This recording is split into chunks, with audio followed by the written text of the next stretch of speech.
But they drew 7,000 people in Long Island, Brian, and you're a New Yorker. What's the matter with those people up there? That's a big deal, and they deserve credit for that. Long Island is a tough place to draw, and for TNA to come in there and get that house, they deserve credit, but you also need to point out that they have become a WWE satellite, where you knew there were going to be talent from NXT or WWE. I know AJ Styles made a very brief appearance.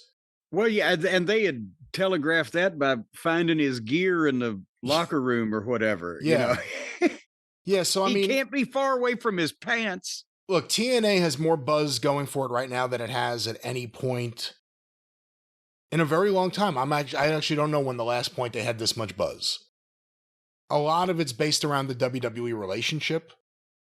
And again, they've become a WWE satellite office. In a way, it's good if you can get past, some of the booking and stuff, in that it gives some of these guys another place to work on another night, so they're not just working one night a week for NXT or whatever it is. But TNA and WWE's relationship is a big part of the story, and the rise of TNA. Remember, there were people in the company telling you they were going to die because Scott D'Amore got fired. That was like 7 months ago or something. Scott D'Amore, oh, we'll never trust this place. This place is going to go under. They have no idea what they're doing. Well, they just drew the biggest house in company history. So something's going on with them in WWE. And, a lot of it's about, you know how I feel. Well, and to be honest, I can, and I wasn't in the room or I wasn't in any of the conversations. I wasn't even there.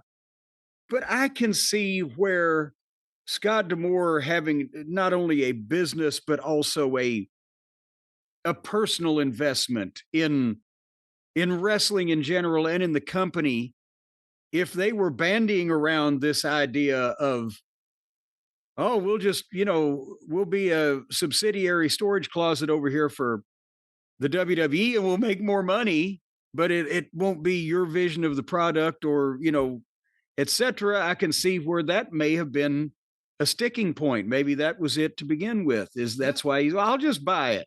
If you want to fucking just turn it over, well, no, we want to make a lot of money from these other people with more money. And I'm not a fan of Scott D'Amore's vision. I think a lot of other people wouldn't be fans of the actual vision, but for all the people who say like TNA is so great right now and NXT is so great, TNA is basically now just another NXT. I watched a little bit last night in the background. That's where I saw Top Dollar, where it was like Team TNA, led by the commissioner or whatever he is, Santino Marella, who's out there in his gimmick voice as the commissioner.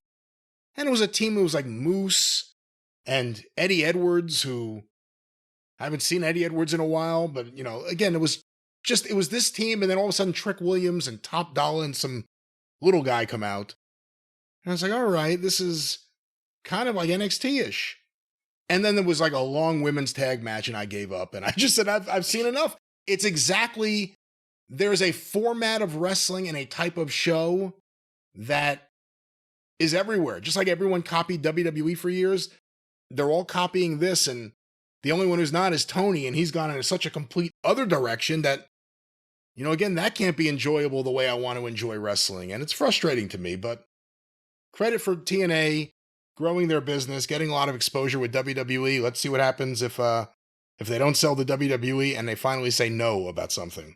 Well, I don't think they're going to sell. I don't think they're going to say no, but I don't think they're going to sell because as long as it's set up this way, it benefits TKO, WWE, whatever entity might be benefited from any type of antitrust or monopoly or unfair trade practices or whatever, or just ganging up on people.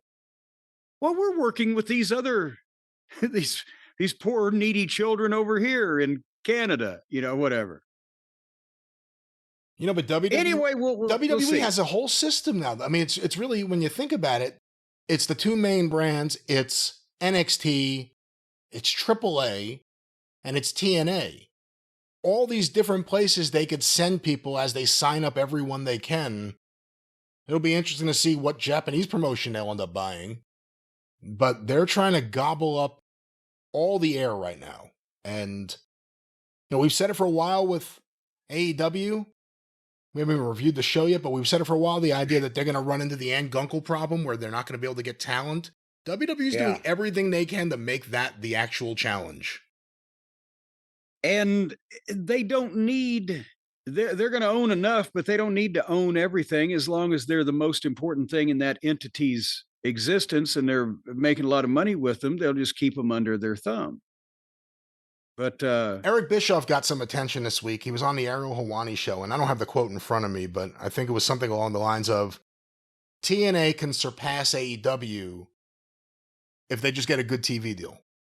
That's all it would take. Do you think it's that simple, or what do you think? from what I saw from watching the one TNA show, they would need some content. They would need some content, but the thing, if they had a TV deal, then they would be heavily featuring at least NXT talent. We just, the WWE pipeline, which means that the WWE would be in approval of that deal. And then they would probably be supporting it, and they could probably figure out a way to outproduce and or hot shot or whatever. So yeah, TNA with a TV deal would be dangerous to AEW if they let WWE pretty much run it for them. Well, we'll see what happens, but something to keep our eyes on. The rise of TNA.